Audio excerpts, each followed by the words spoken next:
Hello and welcome to the next class. We would like to start from historical change in sectors. First of all, we have seen and read about what are the sectors and different type of sectors and their activities. Primary sector, secondary sector and tertiary sector. Now we would like to see the changes in different sectors, or we can say that in these sectors we have seen some changes, some historical changes. So let's read and learn now about the sectors. Generally, it has been noted from the histories of many now developed countries that at initial stages of development, primary sector was the most important sector of economic activity. हमने sectors को देखा, sector के development को देखा, उनके पूरे इतिहास को देखा, और हम सबसे बड़ा जो सेक्टर के बारे में पढ़ते हैं, देखते हैं, वो क्या है कि प्राइमरी सेक्टर के अंदर सबसे ज़्यादा एक्टिविटीज़ जो है वो परफॉर्म की जाती है और ये इम्पोर्टेंट सेक्टर के रूप में कंसिडर किया जाता है. As the method of farming change and agriculture sector began to prosperous. Farming traditional method को छोड़कर अब नए मेथड्स के रूप में की जाने लगी है. खेती जो है वो नए तौर तरीक़ों से, नई विधियों से की जाने लगी है और इस सेक्टर में हमने बहुत सारे चेंजेस देखे हैं, हिस्टोरिकल चेंजेस देखे हैं. फार्मिंग के मेथड जो हैं वो बहुत बदल चुके हैं. एग्रीकल्चर सेक्टर अब प्रोस्पेरस बन गया है क्योंकि नई टूल्स, नई टेक्निक्स, नए मेथड से इसने काम करना शुरू कर दिया है. It produce much more food than before. पहले से ज़्यादा भोजन या हम कह सकते हैं कि खाद्यान्न जो है वो इस सेक्टर में प्रोड्यूस किया जाता है. Many people could now take up other activities. बहुत सारे लोग जो है वो फार्मिंग के अलावा या फार्मिंग के साथ साथ में दूसरी एक्टिविटीज़ को भी परफॉर्म कर रहे हैं, दूसरी एक्टिविटीज़ भी कर रहे हैं. There were increasing number of craft person and traders. हमने देखा कि नंबर ऑफ क्राफ्ट पर्सन और ट्रेडर्स जो हैं वो भी बहुत बढ़ चुके हैं. Buying and selling activity increase many time. खरीदना बेचना ये सब ट्रेड एक्टिविटी में आता है और ट्रेड एक्टिविटी जो है वो बहुत ज़्यादा कई गुना में बढ़ चुकी है. मैनी टाइम्स या हम कह सकते हैं कि many fold. Beside there were also transporters. इसके अलावा जब हम कह सकते हैं कि बाइंग सेलिंग एक्टिविटी बढ़ी है, ट्रेड बढ़ा है और क्राफ्ट पर्सनस बढ़े हैं, तो हमने देखा कि ट्रांसपोर्टर्स भी बढ़ गए हैं, एडमिनिस्ट्रेटर्स भी बढ़ गए हैं और army etcetera. However at this stage most of the goods produce were natural products from the primary sector and most people were also employed in this sector. किस तरह से प्राइमरी सेक्टर के अंदर गुड्स प्रोड्यूस किए जाते हैं और किस तरीके से नेचुरल प्रोडक्ट जो है वो हम ऑब्टेन करते हैं प्राइमरी सेक्टर से, और ज़्यादातर लोग जो हैं वो किस सेक्टर में एम्प्लॉयड रहते हैं. तो प्राइमरी सेक्टर के अंदर बहुत सारे लोग जो हैं वो एम्प्लॉयड रहते हैं या हम कह सकते हैं कि पुराने समय में रहते थे. Over a long time more than 100 years and specially because new method of manufacturing were introduce. Factories came up and started expanding. Those people who had earlier worked on farms now began to work in factories in large numbers. They were forced to do so, as you read in history chapters. People began to use many more goods that were produced in factories at cheap rates. Secondary sector gradually became the most important in total production and employment. Hence, over time, a shift had taken place. This means that the importance of the sectors had changed. हमने देखा कि समय बीतने के साथ साथ में या समय बीतता गया, हमने देखा कि लॉन्ग टाइम हिस्ट्री जो है वो अपने आप में बदल रही है. हमने 100 years के इतिहास को देखा और धीरे धीरे अब हमने देखा कि मैन्युफैक्चरिंग सेक्टर भी प्रोग्रेसिव है, यानी मैन्युफैक्चरिंग सेक्टर जो है वो बहुत बड़े लेवल पे प्रोग्रेस कर रहा है. न्यू मेथड्स आ गए हैं मैन्युफैक्चरिंग करने के, नई फैक्ट्रीज आ गई है, इंडस्ट्रीज आ गई है, ट्रेड एक्टिविटी बहुत ज़्यादा फ्लोरिश करने लगी है और एक बड़ी संख्या में हम देखते हैं कि बड़ी संख्या के अंदर लोग जो हैं वो मैन्युफैक्चरिंग सेक्टर के अंदर एम्प्लॉयड है, यानी लोगों को, लाखों लोगों को, मिलियंस ऑफ मिलियंस जो पीपल है उनको रोजगार मिला है. चाहे वो स्किल्ड वर्कर है या अनस्किल्ड वर्कर है, टेक्निकल वर्कर्स है या हम कह सकते हैं कि एडमिनिस्ट्रेटर्स वगैरह हैं, तो सभी जो हैं वो इस अपने काम को या हम कह सकते हैं कि सभी जो हैं वो अपने इस बिजनेस को, ट्रेड एक्टिविटीज़ को एक्सपेंड करने में मदद कर रहे हैं. पीपल या लोग जो हैं वो ज़्यादा से ज़्यादा गुड्स प्रोड्यूस कर रहे हैं फैक्ट्रीज़ में, और उससे लोगों को बहुत ज़्यादा सामान जो है, गुड्स जो है वो एक्सेसिबल हो पाया है, वो सस्ता सामान लोग खरीद सकते हैं, मार्केटिंग कर सकते हैं, मार्केट में खूब सारा सामान जो है वो प्रोड्यूस किया जाता है, जिससे कस्टमर को, कंज्यूमर को भी मार्केट समझने में बहुत मौके मिलते हैं, बहुत अच्छे अवसर मिलते हैं। इन द पास्ट 100 ईयर्स, अगर हम पिछले 100 सालों का इतिहास देखें, 100 सालों का काम देखें, there has been a further shift from secondary to tertiary sector in developed countries. तो 100 सालों के अंदर सबसे ज़्यादा ट्रांसफॉर्मेशन किस में हुआ है? सेकेंडरी सेक्टर से टर्सरी सेक्टर में हुआ है। यानी secondary sector, manufacturing sector, industrial sector तो अपना काम करता ही करता है, इसके अलावा डेवलप्ड कंट्रीज़ के अंदर टर्सरी सेक्टर अपना बिजनेस एक्सपेंड करने में बहुत ज़्यादा सक्सेस रहा है। The service sector has become the most important in terms of total production. Service sector जो है वो बहुत ही इम्पोर्टेंट बन गया है टोटल प्रोडक्शन करने में। Most of the working people are also employed in the service sector, और बहुत सारे लोग, या हम कह सकते हैं कि पॉपुलेशन का बहुत बड़ा हिस्सा जो है वो सर्विस सेक्टर के अंदर एम्प्लॉयड है, सर्विस सेक्टर के अंदर अपना काम करते हैं। This is the general pattern observed in developed countries, और ये हम जनरल पैटर्न पे देखते हैं कि विकसित देशों में ये बहुत ज़्यादा है। What is the total production and employment in the three sector in India? Over the years, have there been changes similar to the pattern observed for the developed countries? We shall see in the next section. हम देखेंगे कि कौन से sector के अंदर सबसे ज़्यादा लोग काम करते हैं, किस सेक्टर का डेवलपमेंट सबसे ज़्यादा हुआ है, किस सेक्टर में सबसे ज़्यादा डेवलपमेंट देखने को मिलता है, डेवलप्ड कंट्रीज़ में कौन सा सेक्टर ज़्यादा काम कर रहा है। तो यहाँ हम ग्राफ से इसको समझने का प्रयास करते हैं कि graph 1 shows the production of goods and services in the three sector. This is shown for the 2 years 1973, 1974 and 2013-14. You can see how the total production has grown over the 40 year. आप देख सकते हैं कि किस तरीके से production जो है वो बढ़ चुका है, और किस तरीके से 3 सेक्टर में ये प्रोडक्शन जो है वो अपना बढ़ चुका है, और प्रोडक्शन ज़्यादा से ज़्यादा किया जा रहा है।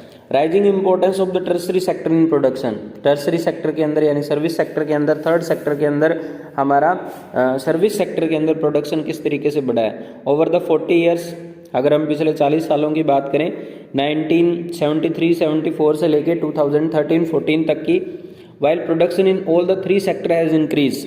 सभी तीनों सेक्टर के अंदर प्रोडक्शन इंक्रीज हुआ है। It has increase the most in the tertiary sector, लेकिन सबसे ज़्यादा प्रोडक्शन इंक्रीज जो हुआ है वो टर्सरी सेक्टर के अंदर हुआ है। एज ए रिजल्ट, अगर परिणाम के रूप में देखें, in the year 2013-14 the tertiary sector has emerge as the largest producing sector in India, replacing the primary sector. अगर हम इसको सबसे बड़े सेक्टर के रूप में, प्रोड्यूसिंग सेक्टर के रूप में देखते हैं, तो भारत के अंदर सबसे ज़्यादा प्राइमरी सेक्टर के अंदर काम जो है, उत्पादन जो है वो रिप्लेस किया गया है। यानी प्राइमरी सेक्टर से भी ज़्यादा टर्सरी सेक्टर के अंदर हमें ज़्यादा चीज़ें जो है वो नए रूप में, या हम कह सकते हैं कि सेवा क्षेत्र, प्राथमिक क्षेत्र से ज़्यादा विकसित हुआ है। Why it is the tertiary sector becoming so important in India? क्या कारण है कि टर्सरी सेक्टर जो है वो भारत में बहुत इम्पोर्टेंट हो चुका है? There could be several reasons, इसमें बहुत सारे कारण हैं। इसका फर्स्ट रीजन जो है वो हम लेके चलते हैं, पढ़ते हैं। In any country several services such as hospitals, educational institutions, post and telegraph services, police stations, courts, village administrative offices, municipal corporations, defence, transport, banks, insurance companies etcetera are required. ये हमारी बेसिक ज़रूरतें हैं। हमने पिछले 100 सालों का इतिहास देखा। 100 सालों में हर सेक्टर के अंदर, अगर हम रिसेंट देखें तो रिसेंट जो है वो सर्विस सेक्टर के अंदर सबसे ज़्यादा प्रोडक्शन और इंक्रीज देखने को मिलता है। लेकिन हम इससे पहले का, इससे बिफोर का देखते हैं तो हमें तीनों सेक्टर के अंदर जो है वो प्राइमरी सेक्टर में सबसे ज़्यादा डेवलपमेंट देखने को मिलता है। फिर अपने कह सकते हैं कि मिडिल टाइम में या 18-19 सेंचुरी में इंडस्ट्रियलाइजेशन ज़्यादा हुआ, दुनिया के देश जो है वो बहुत ज़्यादा विकसित होने लगे, और इसी विकास के चरण में, विकास के इसी डेवलपमेंट के चरण में, प्रोसेस में हमने देखा कि मैन्युफैक्चरिंग सेक्टर जो है वो प्राइमरी सेक्टर से बहुत ज़्यादा बढ़ गया। फिर बाद में हम देखते हैं कि सर्विस सेक्टर जो है वो और ज़्यादा इंक्रीज हो गया, और सर्विसेज जो है वो आम आदमी तक प्रोवाइड होने लगी। जैसे एक शहर के अंदर सुविधाएं बढ़ने लगी, गाँव के अंदर सुविधाएं बढ़ने लगी, तो डेवलप्ड कंट्रीज़ में भी और डेवलपिंग कंट्रीज़ में भी टर्सरी सेक्टर ने सबसे ज़्यादा विकास किया है। These can be considered as basic services, चाहे हम बैंक देखें, पोस्ट ऑफिस देखें, इंश्योरेंस कंपनीज देखें, या हम कोर्ट्स देखते हैं, विलेज एडमिनिस्ट्रेटिव ऑफिसेस देखते हैं, इंडियन पोस्ट ऑफिस देखते हैं, या हम देखते हैं कि आजकल सर्विसिंग जो है या हॉस्पिटल्स में, रेस्टोरेंट्स में, मोटेल्स में, होटल्स में, ये सब हम देखते हैं कि किस तरीके से लोगों के लिए सर्विस बहुत ज़्यादा ज़रूरी हो गई और लोग जो हैं वो क्वालिटी सर्विसेज को प्रेफर करते हैं। इसीलिए सर्विस सेक्टर जो हमें सबसे ज़्यादा विकास के रूप में या सबसे ज़्यादा विकास जो है सर्विस सेक्टर के अंदर देखने को मिलता है। These can be considered basic service in developing country. The government has to take responsibility for the provision of these services. Government जो है ये सारी की सारी सुविधाएं लोगों तक पहुंचाने का काम करती है। सेकंड कहता है, सेकंड कोज क्या है कि development of agriculture and industry leads to the development of services such as transport, trade, storage and the like, as we have already seen. Greater the development of the primary and secondary sector, more would be the demand for such services. First number पे हम देखते हैं कि इस तरह के institutions setup किए गए हैं जिससे हमें क्या देखने को मिलता है कि सर्विस सेक्टर ने विकास किया है। सेकंड नंबर पे हम क्या देखते हैं कि इंस्टीट्यूशंस के बाद में यानी प्राइमरी सेकेंडरी सेक्टर के बाद में जैसे ही ट्रेड बढ़ा, ट्रांसपोर्ट बढ़ा, कम्युनिकेशन बढ़ा, स्टोरेज बढ़ा, तो लोग जो है वो ज़्यादा से ज़्यादा अपने कह सकते हैं कि सुविधाओं की मांग करने लगे या फिर सुविधाओं की डिमांड होने लगी। डिमांड को पूरा करने के लिए सर्विस सेक्टर जो है वो बहुत ज़्यादा विकास करता है। थर्ड कहता है एज इनकम लेवल राइज, जैसे आय बढ़ती है, इनकम बढ़ती है, certain section of people start demanding many more services, तो लोग जो हैं या हम कह सकते हैं कि डिफरेंट सेक्शन ऑफ सोसाइटी के लोग जो हैं वो ज़्यादा से ज़्यादा सेवाओं की डिमांड करने लगते हैं। लाइक ईटिंग आउट, जैसे कि लोग बाहर का खाना पसंद करते हैं, जैसे अपने ऑनलाइन फूड डिलीवरी सिस्टम चल रहा है, या हम कह सकते हैं कि रेस्टोरेंट्स जो हैं वो बहुत ज़्यादा विकसित हो गए हैं आजकल। बड़े बड़े शहरों में बड़े बड़े जो रेस्टोरेंट्स, मोटेल्स, होटल्स वगैरह ये सर्विसेज अपनी बढ़ा रहे हैं। इसके अलावा tourism, transport, shopping, private hospitals, private schools, professional training centres etcetera. You can see this change quite sharply in cities, specially in big cities. ये सारा का सारा हम चीज़ जो है चेंज जो है वो देखते हैं टर्सरी सेक्टर के अंदर, सर्विस सेक्टर के अंदर। ये बहुत बड़ा चेंज है, बहुत बड़ा चेंज हमें ये सीन करने को मिलता है। फोर्थ नंबर पे कहता है over the past decade or so certain new services such as those based on information and communication technology have become important and essential. हम देखते हैं कि इंफॉर्मेशन टेक्नोलॉजी बढ़ी है और वो इम्पोर्टेंट हो गई है, एसेंशियल हो गई है। Production of these services has been rising rapidly, और इन सभी का प्रोडक्शन जो है वो बहुत ही बड़े लेवल पे या हम कह सकते हैं कि बहुत ही तेज़ी से उसका विकास हुआ है। In chapter 4 we shall see example of these new services and the reasons for their expansion.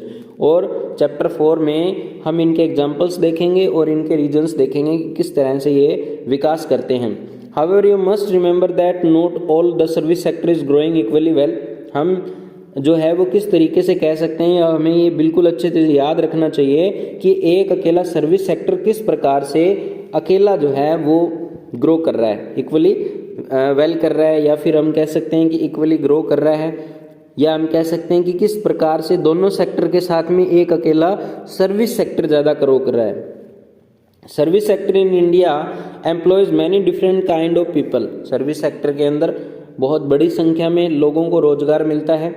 At one end there are limited number of services that employ highly skilled and educated worker, और बहुत कम ऐसे सीमित संख्या में सेवाएं हैं जहां पे हाईली स्किल्ड और एजुकेटेड वर्कर्स की ज़रूरत पड़ती है।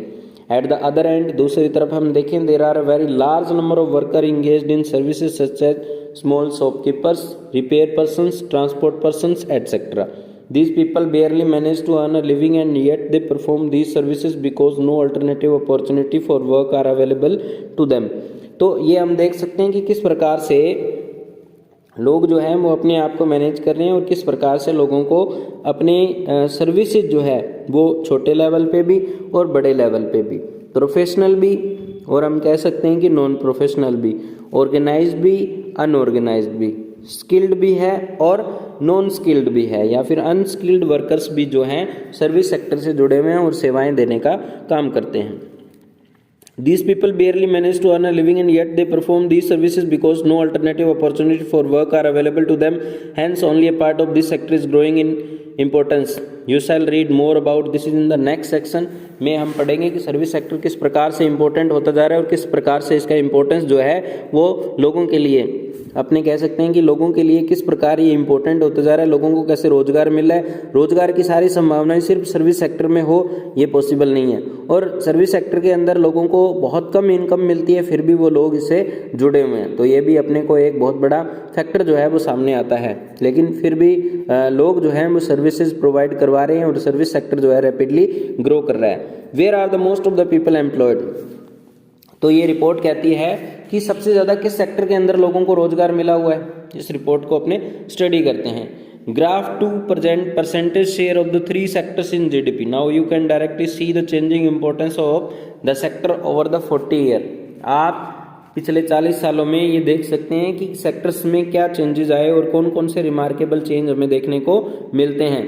A remarkable fact about India is that while there has been a change in the share of the 3 sector in GDP, a similar shift has not taken place in employment. Graph 3 shows the share of employment in note the 3 sector in 1972, 1973 and 2011-12. The primary sector continues to be the largest employer even now. हम देखते हैं कि किस प्रकार से fact change हो रहा है, बदल रहा है, किस प्रकार से पिछले 20-30 सालों के इतिहास में हमें सेक्टर्स में जो है वो बूम देखने को मिलता है, और यही बूम हमें दिखाता है कि सर्विस सेक्टर या फिर अपना मैन्युफैक्चरिंग सेक्टर, प्राइमरी सेक्टर ज़्यादा से ज़्यादा रोजगार के अवसर पैदा करने में ज़्यादा से ज़्यादा रोजगार की संभावनाएं लोगों को मिल रही है। Why didn't similar shift out of primary sector happen in case of employment?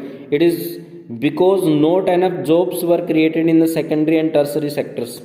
ये हम मानते हैं कि किस प्रकार से प्राइमरी सेक्टर जो है वो अकेला रोजगार देता है, किस प्रकार से टर्सरी सेक्टर जो है वो लोगों को, या सेकेंडरी सेक्टर जो है वो लोगों को इतने बड़े लेवल पे रोजगार नहीं दे पा रहा है।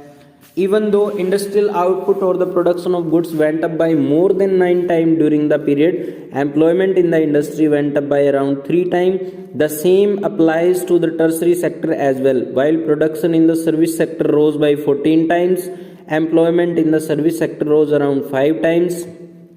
तो ये हमें फैक्ट बता रहा है कि किस प्रकार से इंडस्ट्रियल आउटपुट से गुड्स ज़्यादा से ज़्यादा प्रोड्यूस हुए हैं और ये 9 गुना तक बढ़ गए हैं। और दूसरे नंबर पे हमें बता रहा है कि एम्प्लॉयमेंट इतना ज़्यादा बढ़ने से इंडस्ट्री जो है वो किस प्रकार से ग्रो करती है, तो 3 गुना इंडस्ट्रियल बेल्ट या इंडस्ट्रियल सेक्टर जो है वो बढ़ गया है।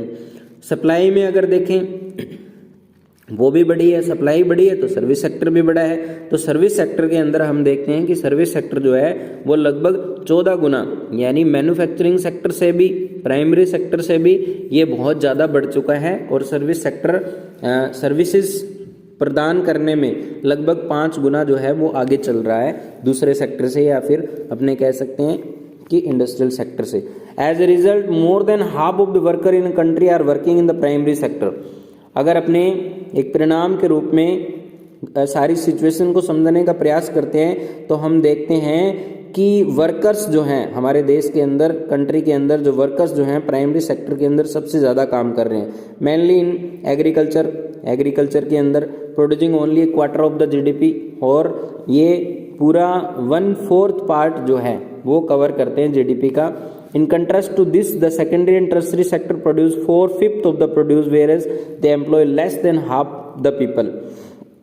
ज़्यादातर इन सेक्टर्स के अंदर जो है वो इतना ज़्यादा प्रोडक्शन नहीं हो पा रहा है और इतना ज़्यादा रोजगार भी ये नहीं दे पा रहे हैं। तो जीडीपी में कंट्रीब्यूशन भी प्राइमरी सेक्टर का ज़्यादा है और जीडीपी के कंट्रीब्यूशन के हिसाब से एम्प्लॉयमेंट भी ज़्यादा है। Does this mean that the worker in agriculture are not producing as much as they could? तो क्या इसका मतलब ये हुआ कि एग्रीकल्चर वर्कर जो है वो जितना काम कर रहे हैं और उतना वो प्रोड्यूस नहीं कर पा रहे हैं? What it mean is that there are more people in agriculture than is necessary. क्या इसका मतलब ये है कि एग्रीकल्चर जो है वो सबसे ज़्यादा रोजगार दे रहा है, तो ये ज़रूरी है, ये आवश्यक है कि एग्रीकल्चर के अंदर ज़रूरत से ज़्यादा लोग काम करते हैं। So even if you move a few people out, अगर आप देखेंगे बहुत सारे लोग आपके आसपास के क्षेत्रों में, गांव में, इधर उधर आप तलाश करेंगे, production will not be affected. Production जो है वो अफेक्टेड नहीं है, यानी प्रोडक्शन तो उतना ही हो रहा है, प्रोडक्शन बढ़ता जा रहा है। In other words, worker in the agriculture sector are underemployed. अगर हम दूसरे शब्दों में कहें तो एग्रीकल्चर सेक्टर जो है वो अपना अंडर एम्प्लॉयड के अंदर काम कर रहा है, या हम कह सकते हैं कि एग्रीकल्चर सेक्टर के अंदर काम करने वाले लोग जो हैं वो अंडर एम्प्लॉयड हैं। For instance, take the case of a small farmer Lakshmi owning about 2 hectares of unirrigated land, depend only on rain and growing crop like jowar and arhar. All 5 members of her family work in the plot throughout the year. Why? They have nowhere else to go for work. You will see that everyone is working. None remains idle, but in actual fact their labor effort gets divided. Each one is doing some work, but no one is fully employed. This is the situation of underemployment, where people are apparently working but all of them are made to work less than their potential. This kind of underemployment is hidden in contrast to someone who does not have a job and clearly visible as unemployed. Hence, it is also called disguised unemployment. हम क्या इस example से समझते हैं कि लक्ष्मी जो farmer है उसके यहाँ पे जो फैमिली मेम्बर्स हैं, 5 के 5 लोग जो हैं वो काम कर रहे हैं, लेकिन काम कर रहे हैं क्या वो सही तरीके से एम्प्लॉयमेंट या रोजगार की स्थिति में है? क्या उनको जो काम मिला है वो एकदम से उनके लिए सेटिस्फैक्ट्री है? क्या उनको लाइवलीहुड्स या अपने कह सकते हैं कि अर्निंग जो है वो अच्छी हो रही है? क्या उनकी अर्निंग से वो अपने आप को संतुष्ट कर पा रहे हैं? क्या उनकी अर्निंग से उनको जो है वो सेटिस्फैक्ट्री इनकम मिल रही है? तो इसका जवाब होगा ना।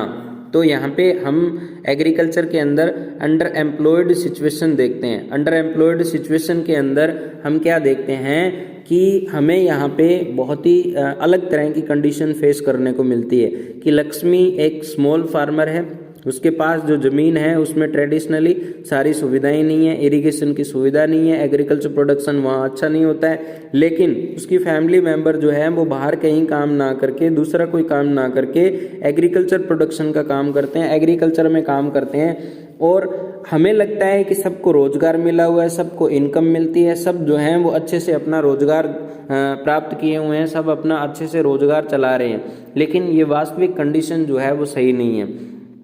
यहाँ लोगों के लिए सिचुएशन जो है वो नॉर्मल नहीं है। यहाँ लोग एक रोजगार की कंडीशन जो है वो उसको सही तरीके से फेस नहीं कर पा रहे हैं, या हम कह सकते हैं कि यहाँ पे जो रोजगार लोगों के लिए हमें दिख रहा है वो वास्तव में लोगों के लिए रोजगार नहीं है। और रोजगार की इस तरह की कंडीशन से, या हम कह सकते हैं कि रोजगार की इस तरह की कंडीशन से उनकी फैमिली को एक अच्छी इनकम ना मिलने से वहाँ पे एम्प्लॉयमेंट जो है वो प्रभावी नहीं रहता और एग्रीकल्चर प्रोडक्शन भी लेस होता है, तो उनकी फैमिली जो है वो इकोनॉमिक रूप से स्वतंत्र नहीं रहेगी, उनको एक अच्छी इनकम जो है। तो यहाँ हमें बहुत सारी प्रॉब्लम्स जो हैं वो फेस करने को मिलती है, इसीलिए हम इसको डिसगाइज्ड अनएम्प्लॉयमेंट की कंडीशन में रखते हैं, जहाँ पे हम देखते हैं कि लोगों के पास रोजगार की पर्याप्त संभावनाएं जो है वो नहीं है और एक छिपी हुई बेरोजगारी हमें यहाँ देखने को मिलती है।